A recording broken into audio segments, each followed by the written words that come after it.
முதலமைச்சர் அவர்கள் அறிவிப்பு வெளியிட்ட பிறகு விவாதம் கிடையாது. மாண்புமிகு உறுப்பினர் எம்.ஆர்.கே. பன்னீர்செல்வம் அவர்கள் பேசலாம். மாண்புமிகு பேரவைத் தலைவர் அவர்களே, இந்த மாவட்டத்தில் நாங்கள் எதிர்கட்சியாக இப்போ பேசுகிறோம் உங்கள்கிட்ட. கடந்த வருஷம் அங்கே உட்காந்து பட்ஜெட்டை படித்தோம்.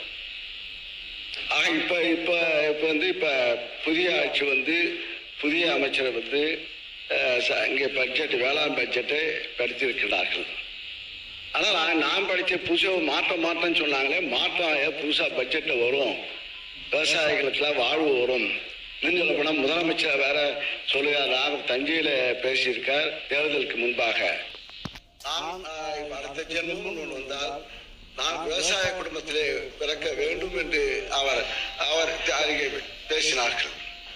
இப்ப முதலமைச்சராக இப்ப இந்த தேர்தலில் அப்ப பேசும்போது 5-6 மாதத்துக்கு முன்பு பேசும்போது எதிர்பார்த்திருக்க மாட்டார். இப்போ ஆட்சியினுடைய ஆட்சி தலைவராக முதலமைச்சராக பொறுப்பேற்று வேளாண் பட்ஜெட் இப்ப இங்கே எங்களுடைய தலைவர் மு.க. ஸ்டாலின் அவர்கள் கொண்டு வந்த திட்டம் வேளாண் பட்ஜெட் 5 ஆண்டு காலமாக நாங்கள் தாக்கல் செய்திருந்தோம்.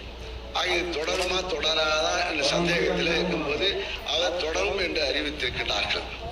அறிவிப்பும் புதிய அறிவிப்பு மாற்றம் என்று சொல்லி மாற்றம் தருவோம் என்று நீங்கள் சொல்லி வந்திருக்கின்றீர்கள். ஆனால் வேளாண் பட்ஜெட்ல மாற்றம் இருக்குமா என்று ஆவலாக படிச்சு பார்க்கும்போது பார்த்தா மாற்றத்தையே காணும் என்ப ஏமாற்றம் தான் அதிகமாக இருக்கிறது என்பதை நான் இங்கே அமைச்சர்களும் முதலமைச்சரும் தெரிவித்துக் கொள்கின்றேன். இப்போது இந்த பட்ஜெட்டில் பேசுவதற்கு இங்கே 7ஆம் முறையாக இங்கே சட்டமன்றத்தை கலந்து கொண்டு பேசுவதற்கு வாய்ப்பை தந்த எங்களுடைய தலைவர் முன்னாள் முதலமைச்சர் அண்ணன் தளபதி ஸ்டாலின் அவர்களுக்கு நான் நன்றியை தெரிவித்துக் கொள்கிறேன். அதே போல எங்களெல்லாம் ஆளாக்கி கலைஞர் அவர்கள் எங்களெல்லாம் முதலாக 96-இல் இந்த மன்றத்திலே வெற்றி பெற வைத்து அமைச்சராக்கினார்கள். அவர் காலத்திலே கொள்கை இன்னும் சொல்ல போனா முதலமைச்சரோட அன்னைக்கு ஒரு வார்த்தை சொன்னார். எங்களுக்கெல்லாம் வருத்தம், அரசியல் கட்சி நீங்கெல்லாம் பேப்பரை படிக்கலையா? ஆக இது பேசிய இயக்கம், திராவிட இயக்கங்கள் பேசிய இயக்கம். பேசி கொள்கையை பேசி ஆட்சியை பிடித்தவர்கள், மக்களுடைய மனதை தொட்டவர்கள், மக்கள் மனதிலிருந்து நாங்கள் வந்தவர்கள்.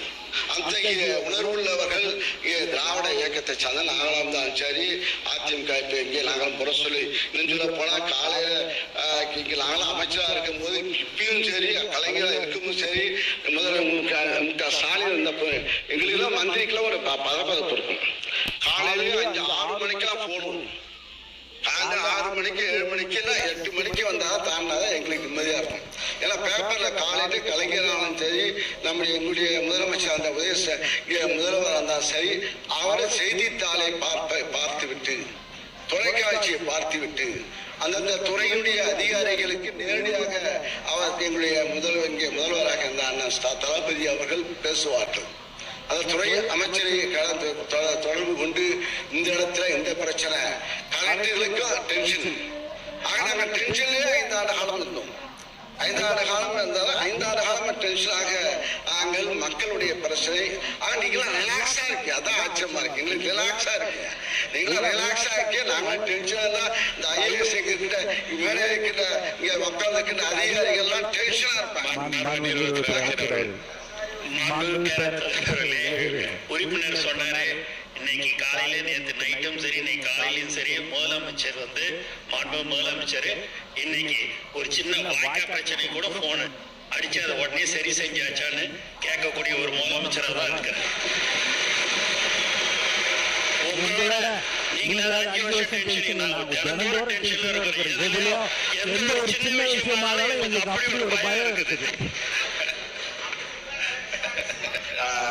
அமைச்சர் பிஸியா தான் இருக்கார். ஏன்னா எல்லா கட்சியும் பார்த்து புதுசாக வந்த இயக்கம். நாங்க 96 நாங்களாம் எதிரியாகும் போது எங்களை அதே போலதான் இளைஞர்கள் வந்து எங்களை கேட்பார்கள்.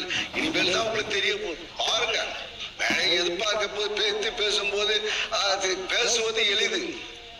நடத்தும் போதுதான் தெரியும் கஷ்டங்கள். பாருங்க, இன்னும் கொஞ்சம் 3 மாசம் தான் ஆயிருக்கு. பாருங்க, விவசாயிகள் போராட்டம் இல்லாமலே 5 ஆண்டு காலம் வாழ்ந்தார்கள். அதை பாராட்டணும். 5 ஆண்டு காலம் தமிழகத்திலே விவசாயிகள் போராட்டம். நான் முதலாக தஞ்சையில போய் விவசாய கருத்து கேட்பு கூட்டத்தை நடத்தும் போது எப்படி வெடித்தது. அதை தாங்கி ஒன்னொன்னாக இன்னும் சொல்ல போனா இங்க இருக்கின்ற அமைச்சர் பெருமக்கள், நேரு பெரிய விவசாயி, மாடெல்லாம் வளர்க்கிறாரு, மாடை வளர்க்கிறாரு, விவசாயம் வாழை, தென்னை மரம், எல்லாம் நெல்லு. அதே போல வேலை டிராக்டர் ஓட்டுவார், புதிய அண்டை வெட்டுவார், வயல அண்டை வெட்டுவார். நீங்க செங்கோட்டை மாண்பு பேரவைத் தலைவர் அவர்களே, மாண்பு உறுப்பினர்களை சிக்கலுக்கு விட்டு விடக்கூடாது. ஏனென்றால் சீலிங் இருக்கிறது, அதை மாட்டி விடுவோம்.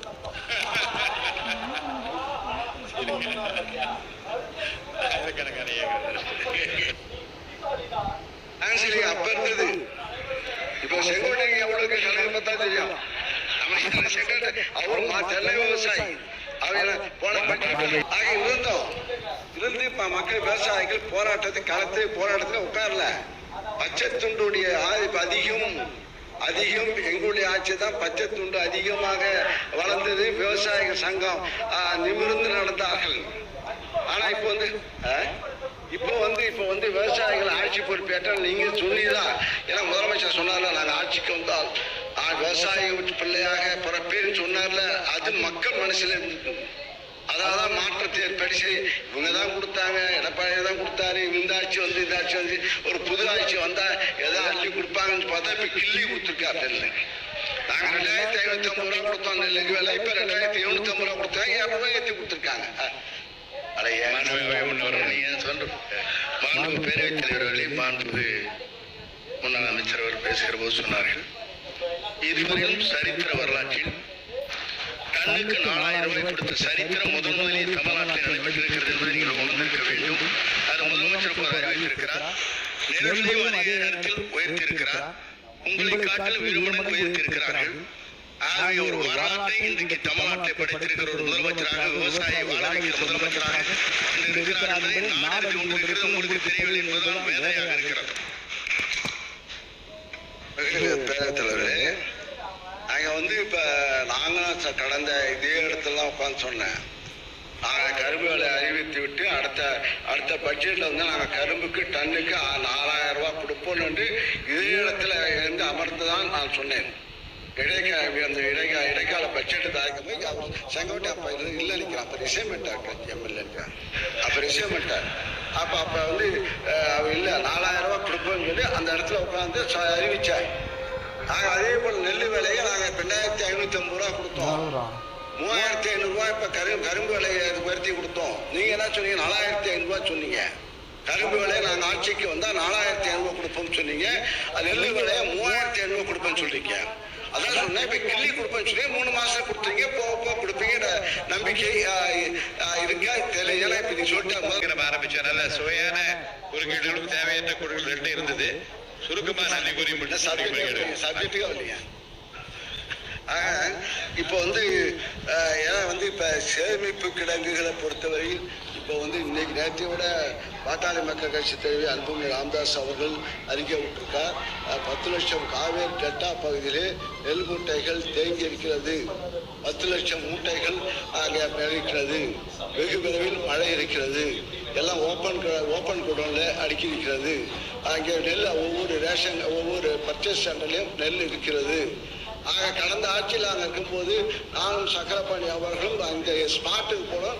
எங்களுடைய துணை முதலமைச்சர் இந்த மரியாதைக்குரிய எதிர்கட்சி தலைவர் அவர் ஆய்வு திடீரென நாங்கள் தஞ்சை சென்று இரவு நாங்கள் அங்கே போய் உடனே கேள்விப்பட்ட மழை அடாத மழை வந்த போது வேகன்ல அனுப்பி வச்சோம். உடனே கூட மழை திடீர்னு மழை வந்த காரணத்தால் அப்பொழுது துணை முதலமைச்சர் அந்த மரியாதைக்குரிய எதிர்கட்சி தலைவர் அவர்கள் தஞ்சையை சென்று அங்கு ஆய்வு செய்து உடனடியாக மாற்று ஏற்பாடு செய்து அந்த மூட்டைகளை உடனடியாக மாற்றி அமைத்து வைத்தோம். அத்தகைய ஒரு ஆக்டிங் கிடையாது, ஆக்ஷனாக நாங்கள் செய்து கொண்டிருக்கின்றோம். அந்த அளவுக்கு உணர்வுபூர்வமாக நாங்கள் பணியாற்றி கொண்டிருக்கின்றோம். நாங்க இன்னும் சொல்ல போனா உங்க பக்கம் இங்க இருக்கிறதெல்லாம் படத்தை பார்த்து நீங்க எல்லாம் வந்தவங்க. நாங்கெல்லாம் வந்து கொள்கையுடைய முரசொலி படித்து திறந்து செய்தியை படித்து பொதுக்கூட்டத்தில் பேசி இந்த பக்கம் உள்ளவங்க அண்ணா திமுக தான் சரி திமுக தான் சரி பேசி நாங்க வந்தவர்கள். ஆக அந்த மக்களுடைய தெரியும். அந்த அடிப்படை தான் நாங்கள் உணர்வுக்கு உண்டாக எங்களுடைய முதலமைச்சராக இருந்த தலைவர் ஸ்டாலின் அவர்கள் எங்களை பணியாற்ற வைத்தார்கள். மக்களும் அங்கே மகிழ்ச்சியாக இருந்தார்கள். விவசாயிகள் போராட்டம் இல்லாமலே வாழ்ந்தார்கள். அத்தகைய நாங்கள் பட்ஜெட் போட்டு மக்களுடைய கருத்துக்களை வாங்கி நாங்கள் பட்ஜெட்டாக அறிவித்தோம். மேலே இப்ப நீங்க அறிவித்த நிதி ஒதுக்கீடு பார்த்தா வேளாண் பட்ஜெட்டுக்கு கிட்டத்தட்ட வேளாண்மை துறைக்கு 15 நீங்க எங்களுடைய ஆட்சியில நிதி ஒதுக்கீடு செய்யப்பட்டது 15,230 கோடி. உங்களுடைய ஆட்சியில உருவாக்கியது 14,955 கோடி. 275 கோடி இப்போது குறைவாக நிதி ஒதுக்கீடு செய்யப்பட்டிருக்கிறது இந்த துறைக்கு, வேளாண்மை துறைக்கும். விவசாயிகளுக்கு இலவச மின்சார மானியம் திமுக ஆட்சி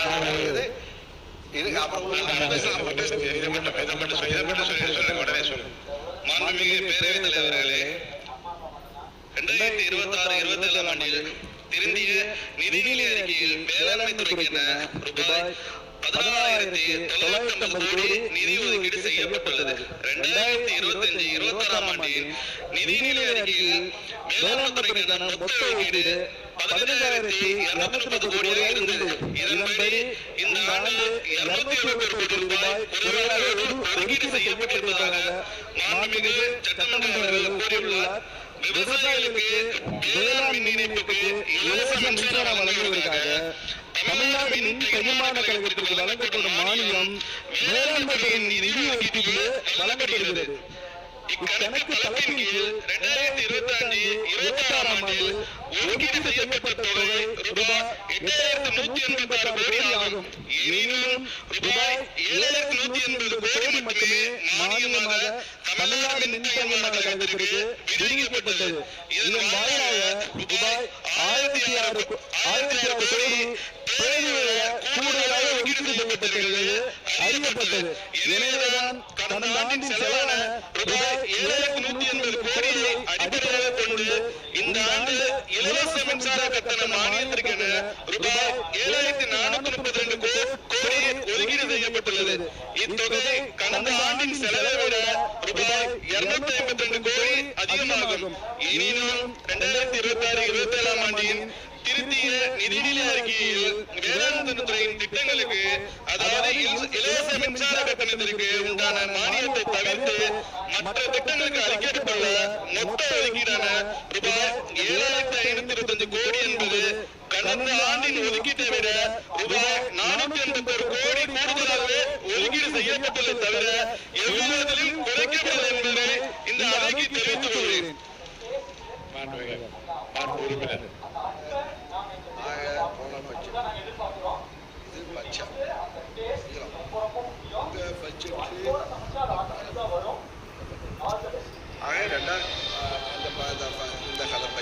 இதுல நீங்க படிச்சதா நாங்க எங்க படிச்சதை ஒப்பிட்டு உங்க செயலாளருக்கு தெரியும்.